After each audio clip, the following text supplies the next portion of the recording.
Thank you. Please be seated. Prefect joke of the day is, what did the grape say when he got stepped on?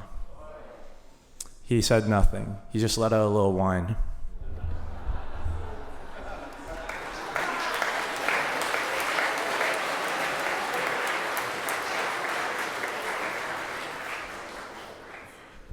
Thank you, Jojo. So with the jokes, we don't want to start at the very top. We'll move up during the year. No, it's good. It's good. Good morning, everyone, and Happy New Year. Does anybody know why I say that? Happy New Year. Rosh Hashanah, right? Yeah. Today is the last day of the third day of the holiday of Rosh Hashanah, which is a Jewish New Year. So Happy New Year, everybody. Make some New Year's resolutions today. We are going to start with the Kay's House hymn. And the Kay's ladies are so excited to sing the first verse of this. So they'll sing the first verse and we'll follow with the second verse. Ladies?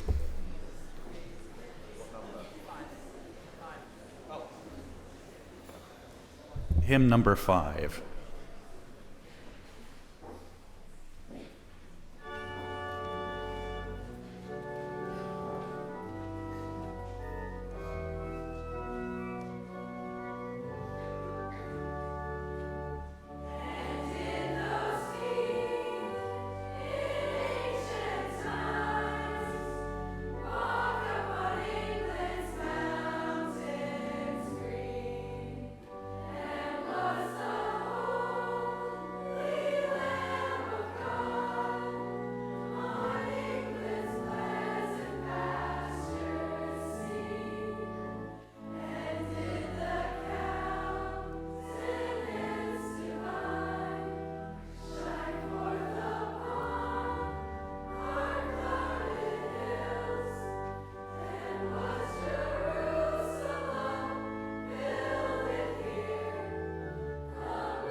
Please be seated. Yesterday morning, the Rev and I were discussing a theme for today's chapel service, and he invited me to give a reflection on gratitude. Gratitude captures the quality of being thankful and the readiness to show appreciation for and to return kindness. Cicero, the Roman statesman and philosopher, wrote that gratitude is not only the greatest of virtues, but the parent of all others. We pride ourselves here at Shawnigan on our sense of community, and gratitude, our expression of appreciation, should and must underpin all that we do. As I learned Shawnigan, I was delighted to discover that EDGE, an essential component of the Shawnigan experience, stands for engagement, development, gratitude, and experiences. For me, gratitude stands out in this acronym, and I pay tribute to the Shawnigan teacher, Peter Yates, who had the vision to build gratitude into our experiential learning program and Shawnigan DNA. I think we all look forward to hearing the students on the EDGE trip to Zimbabwe talk in chapel at some point about their experiences this summer and their reflections on the impact Zimbabwe, the people and the place, had on each of them, and how their sense of gratitude has been developed. During the course of today, reflect on what you are grateful for in your life. And I invite you to put an extra little effort into expressing your gratitude to those around you. Leaving class, thanking our wonderful cleaners and kitchen staff, thanking a fellow student for an act of kindness, thanking someone somewhere. We, as students and staff, must beware at all times the demons of ingratitude, entitlement, and unkindness. At my last school in Norway, I spent a considerable amount of time photocopying and inevitably retrieving crumpled pieces of A4 paper from the inner depths of the photocopier. A student had thoughtfully placed a small note above the photocopier and at other strategic points around campus with the following message: "One kind word can change someone's day." I rather liked it as a prompt to express my appreciation to those I encountered as I headed onwards to meetings and lessons. One of my hopes is that Poppy, my daughter, learns to love the magical world of the children's story Winnie the Pooh, inspired, as you might know, by a little orphaned black bear cub named after a Canadian soldier's hometown of Winnipeg. There's a delightful and lovable character in it called Piglet, the small and timid best friend of Winnie the Pooh. In one episode, the narrator reveals that Piglet noticed that even though he had a very small heart, it could hold a rather large amount of gratitude. A message for us all. Gratitude and kindness can light up our world instantly and strengthen our community. This is Shawnigan.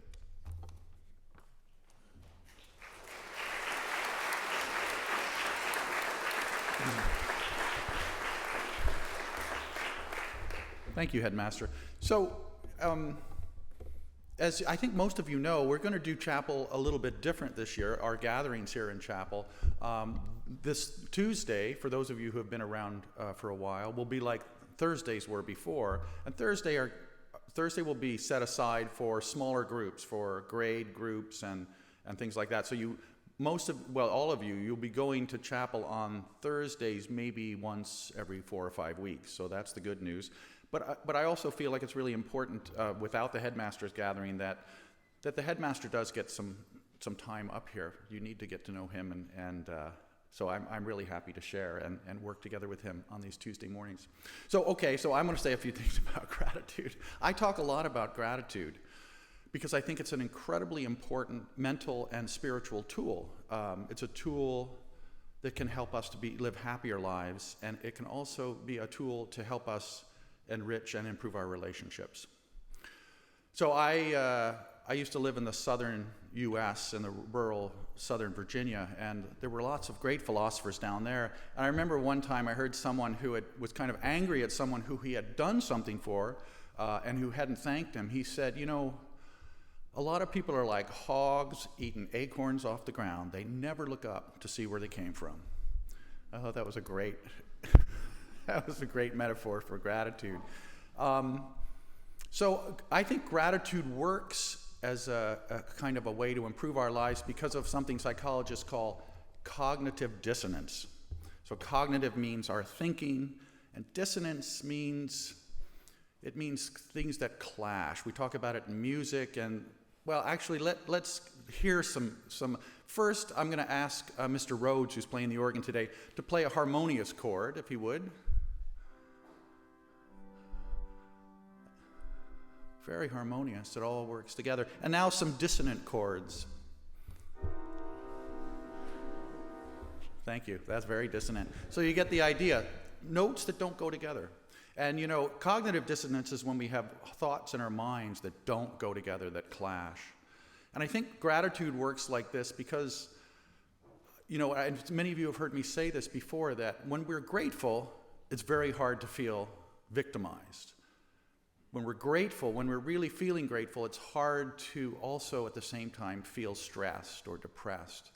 So because of cognitive dissonance, we can, when we make these little gestures of gratitude, we can actually literally drive the blues away from our life for that little moment. So gratitude is powerful in that way. It's kind of a practice, and when we feel stressed or depressed or like things aren't going well, it's a very simple thing to start thinking about, well, what is going well? And when we do that, of course, as you know, a kind of magic happens. So it's a way for us to live happier lives, but it's also a way for us to enrich our connections with other people.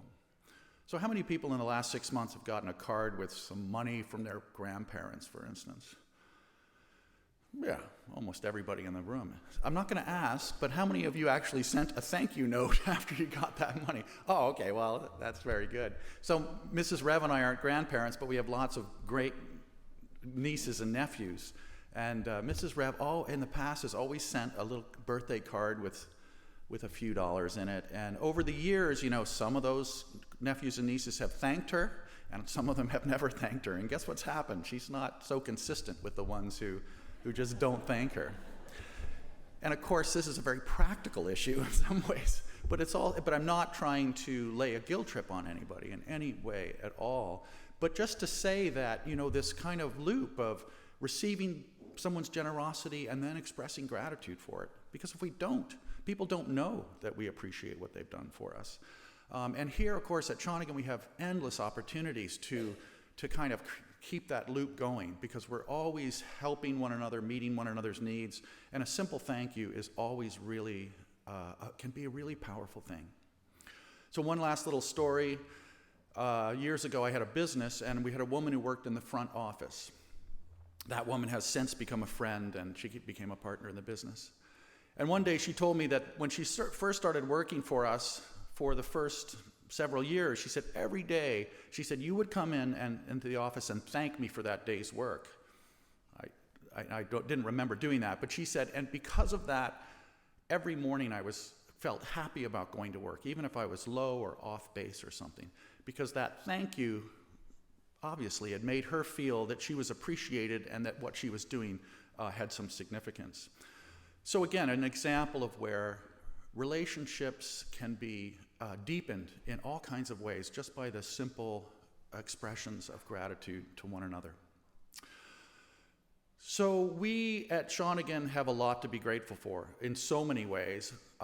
One of the things that we have to be grateful for, of course, is all the facilities and the programs that we have here that just provide a kind of continual set of opportunities and challenges for us. And sometimes we forget that these facilities and many of the programs are the result of the generosity of donors. If you think of Mr. Bradley and the sound studio, for instance, wouldn't have been possible without his generosity. And there's so many other, I don't want to get into mentioning them, but there's so many ways in which our lives are enriched by people who want to make sure that we have the best possible experience here. So this is a bit of a segue, because what we're going to do this morning is get an opportunity to say thank you to those people. Mr. Stevenson is working on putting together a film that will be a way of showing our donors our appreciation. And I'm not sure what the film will consist of, but there'll be a number of things. But this morning we're going to be part of that film. So I think I'll get Ms. Gill to come and tell you about how that's going to go. Yeah, it's talking. Morning, everybody. If you don't know me, I take your photo. Today, I'm just going to use you guys to say thank you. I owe the school a lot. I went to school here, and I kind of think that I owe the school so much. It's given me so much, and there's so many amazing people that made that possible. So now it's your opportunity to do the same. So all I'm going to ask you is I'm going to go 3, 2, 1. And then you guys are gonna go, thank you, with so much enthusiasm. And you can do like some jazz hands or something at the end, like raise your hands. Does that sound good to everybody? Awesome.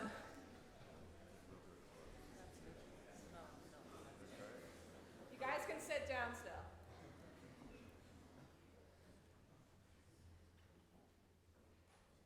All right, 3, 2, 1. You guys can do better. One more time.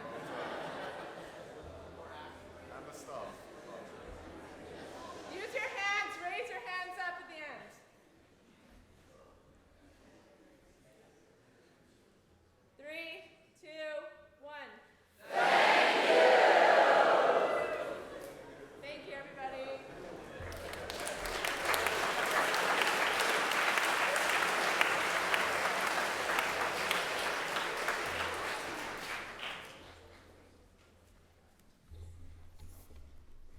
Thank you, Ms. Gill, for that.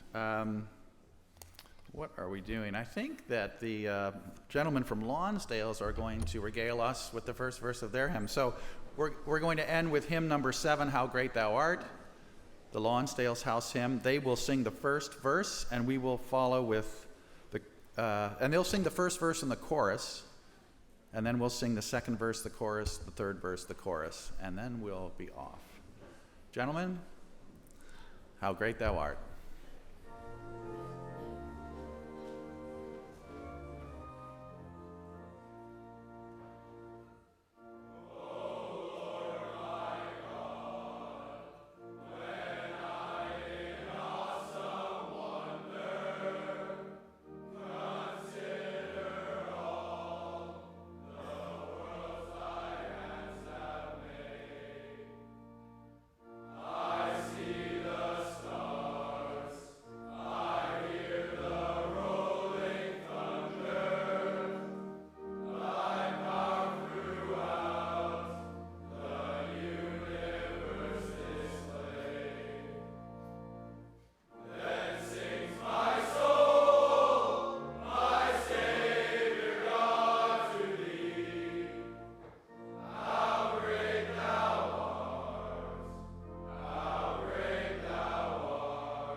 Thank you all. So we'll see the grade 12s here on Thursday morning, and then I'll see the rest of you here on Saturday. Have a great day.